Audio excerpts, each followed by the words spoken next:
दिया जाएगा, उसमें हम लोग कोशिश कर रहे हैं कि पेट्रोल का मुद्दा भी ऐड किया जाए। अभी तक तो ऐसा नहीं है अपने में, लेकिन हम लोग कोशिश करके इसमें बात करेंगे, ऐड कर पाएंगे सबसे पहले धन्यवाद दिलीप जी को और यहाँ तमाम बिहार के दिल से धन्यवाद।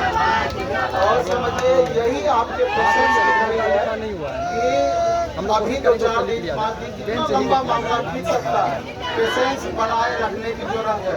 क्योंकि अभी आप देखिए कि यहाँ से एक प्रतिनिधिमंडल राज्यपाल के यहाँ गए और अपनी सारी बातों से उनको अवगत कराए। स्वाभाविक तौर पर आपको पहले से भी पता था कि अंतिम निर्णय वहाँ से नहीं होना था, एक आश्वासन वाली बात थी। सारी बातें आपकी सुनी गई और उधर से आश्वासन भी आपको मिला कि इन बातों पर हम गौर करेंगे। सवाल उठता है कि ये गौर आप कब तक कीजिएगा, ये बड़ा सा सवाल है। तो मेरा ये कहना है तमाम छात्रों से, जो भी अभी आप देख रहे हैं सुन रहे हैं, कि बस कुछ दिनों की बात है, आप पेशेंस बनाए रखिएगा, तभी जाकर के जो आप चाह रहे हैं कि 2 चरण में एग्जाम नहीं हो और नेगेटिव हटनी चाहिए, ये बातें संभव हो पाएगी। जैसा कि दिलीप जी भी अभी आपको बताए कि किसी भी सूरत में हम डबल एग्जाम से नहीं डरते हैं, नेगेटिव से नहीं डरते हैं। जितने तरह का हमसे टेस्ट लेना है आप ले लीजिए, उन चीज़ों से नहीं डरते हैं, लेकिन उसके लिए उपयुक्त समय होना चाहिए। आपको समय देना पड़ेगा। ये नहीं कि अचानक कोई बात आप लाद दिए कि अचानक ये अब आपका पैटर्न हो गया, इस पैटर्न के अकॉर्डिंग आप एग्जाम दीजिए। कितने बच्चे इसमें कंफर्ट फील कर पाएंगे? पहले से ही आपका जो सिलेबस था 80, 40, 30, अगर TR4 की बात करें, समस्या है तो बिहार SSC में लंबी चौड़ी है।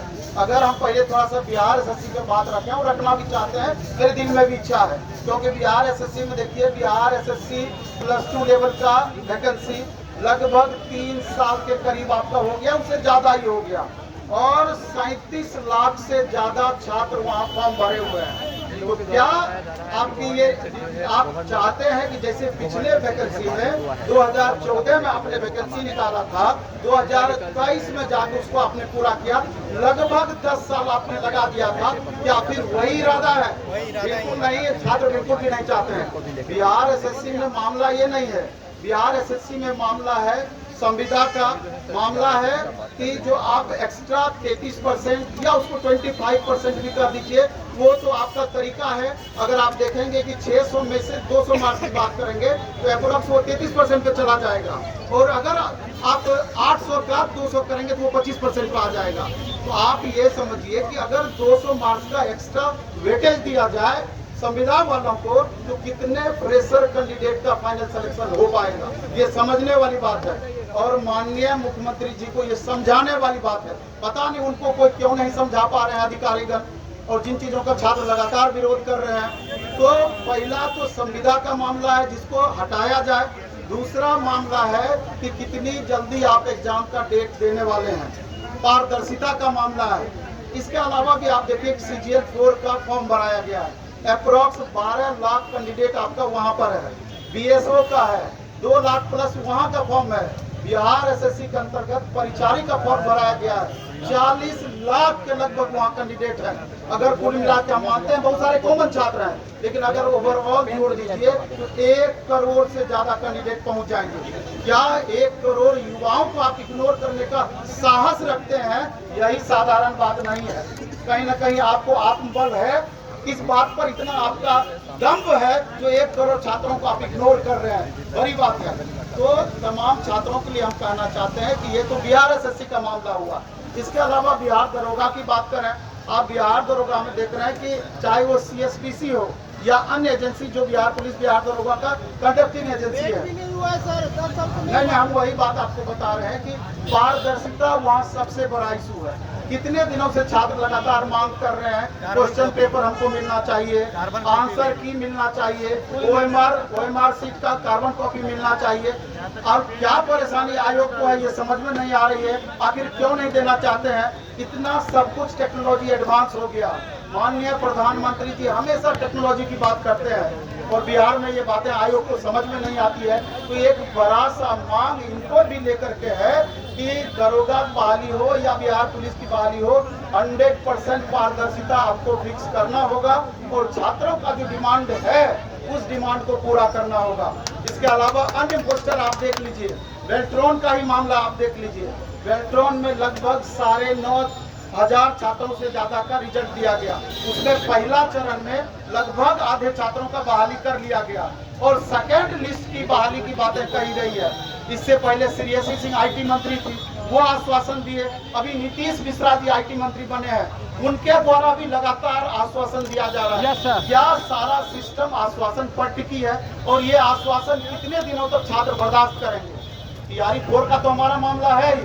इसके अलावा लाइब्रेरियन की आप बात करें, लाइब्रेरियन में कल भी इस बात पर चर्चा हुई कि 14 वर्ष में आपका वनवास खत्म श्री राम जी का हो गया था।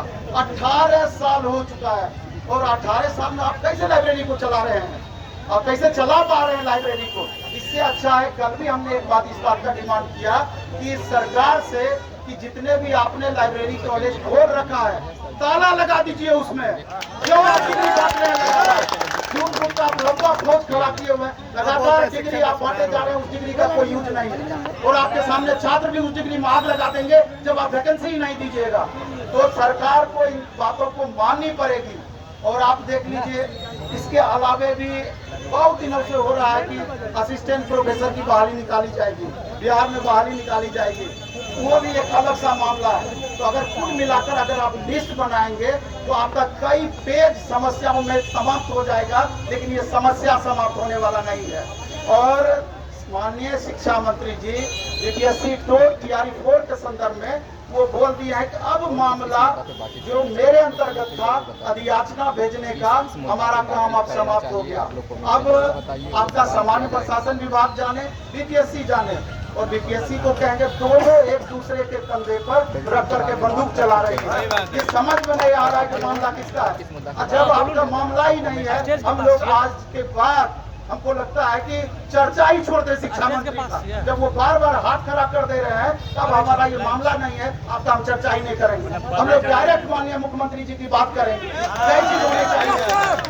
अभी आप देखिए कि कल की बात कर रहे हैं कि शिक्षा विभाग से माननीय मुख्यमंत्री जी का मीटिंग था और किस संदर्भ में मीटिंग था ये बातें अभी तक बाहर नहीं निकली है, लेकिन सुनने में हमको ऐसा आ रहा है कि उस मीटिंग का कुछ ऐसा निष्कर्ष निकलना था जो नहीं निष्कर्ष निकल पा चुका।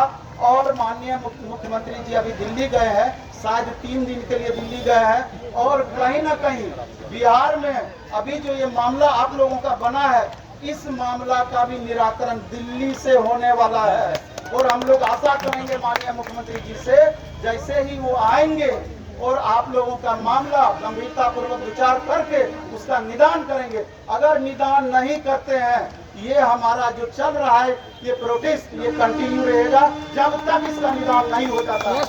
हम तमाम और भी शिक्षकों से आग्रह कर रहे थे कि आप निस्वार्थ भाव से, और बहुत सारे शिक्षक आगे भी आए, कल देखे कि हम मैक्सिमम शिक्षक अपने YouTube चैनल के कम्युनिटी में भी, टेलीग्राम पर भी एक पोस्ट किए कि जब तक ये आंदोलन आपका चलेगा, कोई रविवार तक, कोई सोमवार तक अपना कोचिंग संस्थान पूरी तरीके से बंद रखा है। मेरे ख्याल से ये आपका स्वागत योग्य कदम है और दिलीप जी का मेहनत का ये पहला नतीजा है।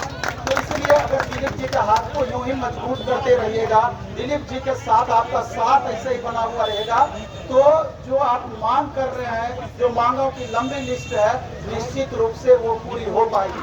और जहाँ तक मेरा सवाल है, जितना हमसे बन पड़ रहा है, पहला दिन हमने बैच अनाउंस किया, लेकिन जैसे ही हमको समझ में ये बात आया कि चूंकि कभी भी वैकेंसी आता है, कोई कोचिंग हो, छात्र भी खुश हो जाते हैं, यही चीज होता है। लेकिन जैसे ही समझ में आया कि इस वैकेंसी के आड़ में कितनी बड़ी फैला हुआ है, तुरंत हमने उसको वापस लिया एक तरीके से और पूरे 4 दिन के लिए उस चीज को रोका है।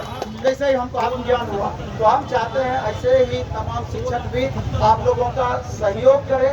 और आज लगभग 1000 स्टूडेंट के लिए जितना हमसे बन पड़ा, हमने खाना लाया है अभी और पैकेट बना के लाया है, शांतिपूर्ण तरीके से, थोड़ा सा भी उसमें हलचल ना हो इस बात का ध्यान रखेंगे। और जितना भी आप लोग के साथी संगी है वो खाना लेकर के आपस में बांट दें। सबके लिए पानी भी लाए हैं, 1000 पीस लगभग बोतल लाए हैं। हमको लगता है सब बच्चों का उतना हो जाएगा। और सिर्फ मकसद मेरा उनके पीछे यही है कि जिस तरीके से हमने आगाज किया है, इस तरीके से अन्य भी हेल्प मिल जाए, खाना पानी आ जाए, ये तादाद आपकी लगातार बढ़ती चली जाएगी और ऐसा होना ही चाहिए। सभी को इसमें आगे आना चाहिए और इसमें कोई बुराई भी नहीं है। इसलिए जितने भी यहाँ छात्र आए हैं उसको दिल से धन्यवाद। इसी तरीके से आप दिलीप जी का साथ बनाए रखिए और आपकी मांगें निश्चित रूप से सुनी जाएगी। और आप सिर्फ रूम में बैठ करके, लाइब्रेरी में बैठ करके, हम अलग अलग वीडियो के माध्यम से भी, चाहे हमारी बहनें हों या आप लोग हैं, हमेशा रिक्वेस्ट करते हैं आपसे कि पढ़ाई करिए, वही अंतिम सत्य है। लेकिन जरूरत के हिसाब से आपको अपने अधिकारी में पार्टिसिपेट करना चाहिए और भाग इसमें लेना चाहिए। और इसी तरीके से आप भाग लेते रहेंगे तो वो दिन दूर नहीं है जिसमें कि आपको इग्नोर करने की अनुमति नहीं रहेगी। आपकी बातें निश्चित रूप से सुनी जाएंगी। सभी के बारे में या बिहार दरोगा